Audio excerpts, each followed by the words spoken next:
कल्पना करा, एका दिवशी सरकार असा कायदा करते की तुम्ही सोशल मीडियावर सरकार विरोधी काहीही लिहू शकत नाही, किंवा तुमच्या मुलाच्या शाळेत प्रवेश नाकारला जातो, किंवा पोलीस कोणतेही कारण न देता तुम्हाला अटक करतात, किंवा एखाद्या व्यक्तीला फक्त त्याच्या जाती, धर्म किंवा भाषेमुळे नोकरी मिळत नाही. अशा वेळी तुमच्या बाजूने कोण उभं राहतं?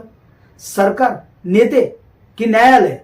नाही, या सगळ्यांपेक्षा आधी तुमच्या बाजूने उभं राहतं भारतीय संविधान. पण प्रश्न असा आहे, ज्या संविधानामुळे आपले हक्क सुरक्षित आहेत, ते संविधान आपल्यापैकी किती जणांनी खरंच समजून घेतले आहेत? आजचा व्हिडिओ शेवटपर्यंत पहा, कारण कदाचित हा व्हिडिओ तुमचा नागरिक म्हणून स्वतःकडे पाहण्याचा दृष्टिकोन बदलून टाकेल.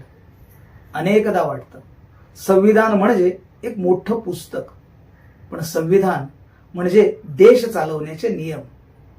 हे सरकारला अधिकार देतं, पण त्याच वेळी सरकारवर मर्यादाही घालतं.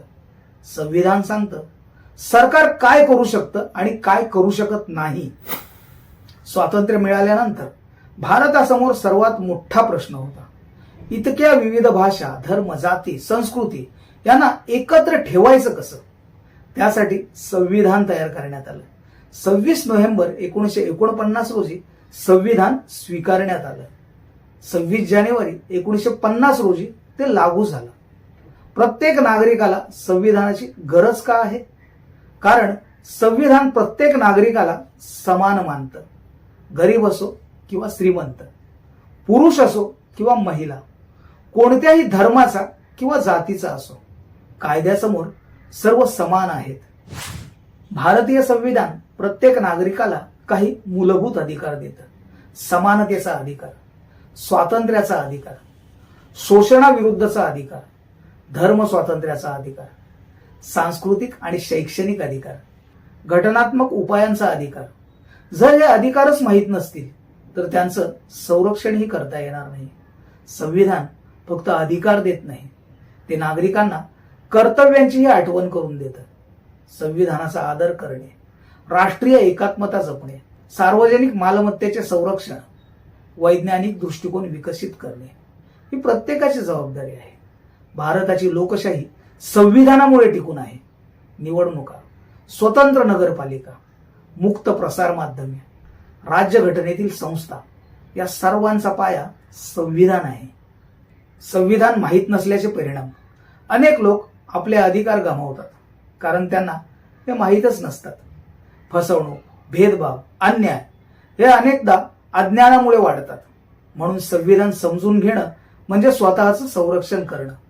आजच्या तरुणांनी संविधान समजून घेणं अधिक आवश्यक आहे, कारण आजचे तरुण उद्याचे मतदार आहेत, उद्याचे अधिकारी, उद्याचे पत्रकार, उद्याचे न्यायाधीश आणि उद्याचे नेतेही आहेत.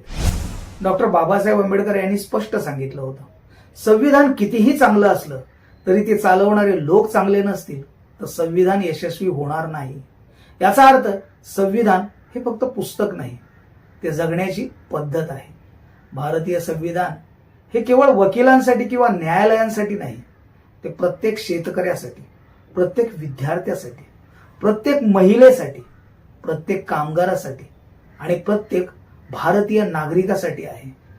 संविधान समजून घेणं म्हणजे आपले अधिकार समजून घेणं, आपली कर्तव्य ओळखणं आणि लोकशाही मजबूत करणं. जर प्रत्येक नागरिकाने संविधान वाचलं तर कदाचित अनेक अन्याय आपोआप कमी होतील. जर तुम्हाला हा विषय महत्त्वाचा वाटला असेल तर व्हिडिओला लाईक करा, शेअर करा आणि थेट वार्ता चॅनलला सबस्क्राईब करा. कमेंटमध्ये नक्की सांगा, तुमच्या मते प्रत्येक विद्यार्थ्याला शाळेत संविधानाचा सखोल अभ्यास अनिवार्य असावा का?